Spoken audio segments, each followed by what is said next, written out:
మరో వారంలో తెలంగాణలో ఎన్నికలు జరగనున్నాయి. ఈ నేపథ్యంలో అన్ని పార్టీలు ప్రచార వేగం పెంచాయి. ఇక కూటమి అధికారంలోకి రానుందన్న టాక్ కూడా క్రమంగా పెరుగుతుంది. అయితే ప్రజా కూటమి అధికారంలోకి వస్తే ముఖ్యమంత్రి ఎవరన్న ప్రశ్న కూడా తలెత్తుతుంది. ఉత్తమ్, రేవంత్, జానా, జైపాల్ ఇలా పలు రకాల పేర్లు వినిపిస్తున్నాయి. ఇదే ప్రశ్న కాంగ్రెస్ కార్యనిర్వాహక అధ్యక్షుడు రేవంత్ ని అడగ్గా ఆయన ఆసక్తికర సమాధానం చెప్పుకొచ్చాడు. తెలంగాణలో జరుగుతున్న ఎన్నికల్లో ప్రజా కూటమిని గెలిపించేందుకు ఓ కాంగ్రెస్ నేతగా తన వంతు ప్రయత్నాన్ని చేస్తారని, ముఖ్యమంత్రి పదవిపై తనకు ఆశలు లేవని రేవంత్ రెడ్డి వ్యాఖ్యానించారు. ప్రజాకూటమి మెజార్టీ సాధించి తీరుతుందని, ఆ తర్వాత గెలిచిన ఎమ్మెల్యేలంతా కలుస్తారని, కాంగ్రెస్ అధిష్టానం నుంచి పరిశీలకులు వచ్చి సీఎం అభ్యర్థుల జాబితాను పంపుతారని, పార్టీ అధ్యక్షుడి నిర్ణయం మేరకు సీఎం ఎవరనేది అప్పుడే తేలుతుందని రేవంత్ అన్నారు. కేసీఆర్ అన్ని సభల్లోనూ దారుణమైన పదజాలాన్ని వినియోగిస్తూ తిడుతున్నారని, అది ఆయన నైజాన్ని చెప్పకనే చెబుతుందని ఆరోపించిన రేవంత్ రెడ్డి టీఆర్ఎస్ ఓడిపోవడం ఖాయమని అన్నారు. ఈ ఎన్నికల్లో బీజేపీ పాత్ర నామమాత్రమేనని అభిప్రాయం వ్యక్తం చేశారు. చాలా చోట్ల టీఆర్ఎస్ ను గెలిపించేలా ఓట్లను చీల్చేందుకే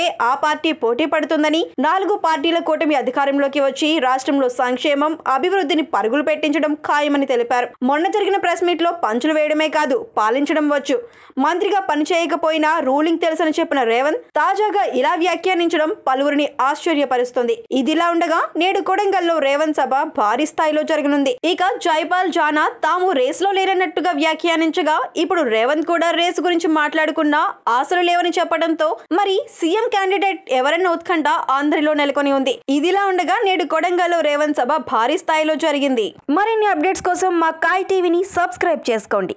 మా వీడియో కనుక మీకు నచ్చినట్లయితే లైక్ చేయండి, షేర్ చేయండి. మీ విలువైన అభిప్రాయాలను కామెంట్ బాక్స్లో తెలియజేయండి.